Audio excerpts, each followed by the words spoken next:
ay isang kanduranling mutyang paraluman. Marilag, marangya, balita, mayaman. Sadyang pulot kata sa bibig ng isang mundong kaibigan. Sa tanging sasakyan na kami lumulan, may natanaw ako sa tapat ng bahay. Isang matandang babahing luhaan.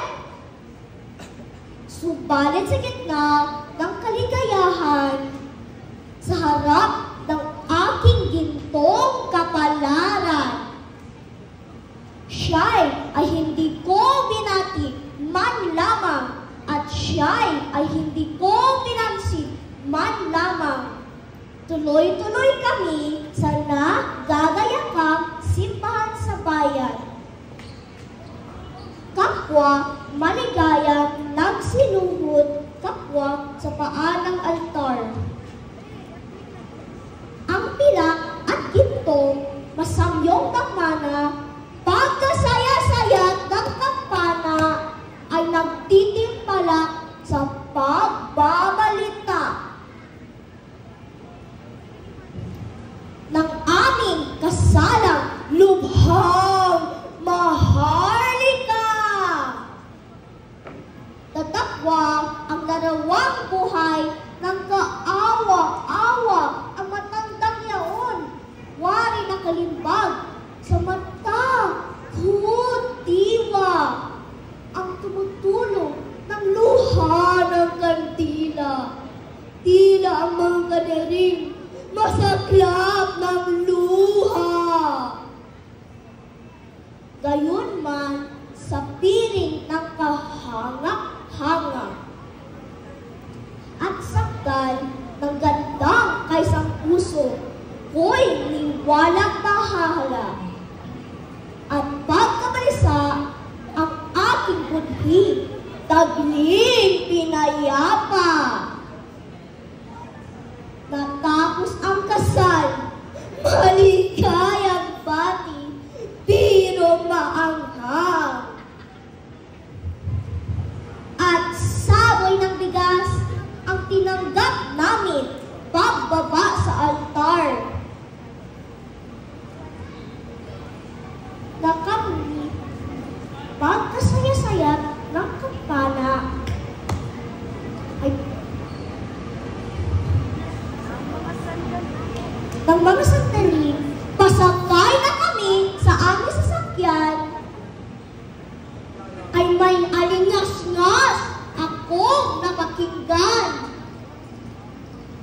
At ang aking nakaraw, yaon ding matanda, ng ligid ng taong hindi magkamayaw. Ako'y tinulak ng hiwagang lakas na di mapigilan. Siya'y patakbo, aking nilapitan.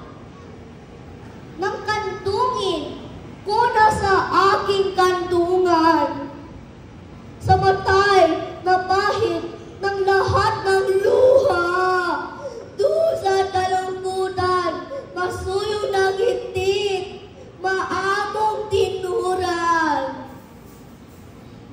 Punso ko paalam, ako ang ina mong sawing kapalaran, at ang kulay palad ay napalungay-ngay, at ang aking hatkan ay wala ng buhay. Sa nanginginig kong bisig, din namatay. Siya niyakap ko ng napakatagal. Inang! Inang! Inang! Ayaw ng balikan ng tibok ang pusong sa hirap na windang.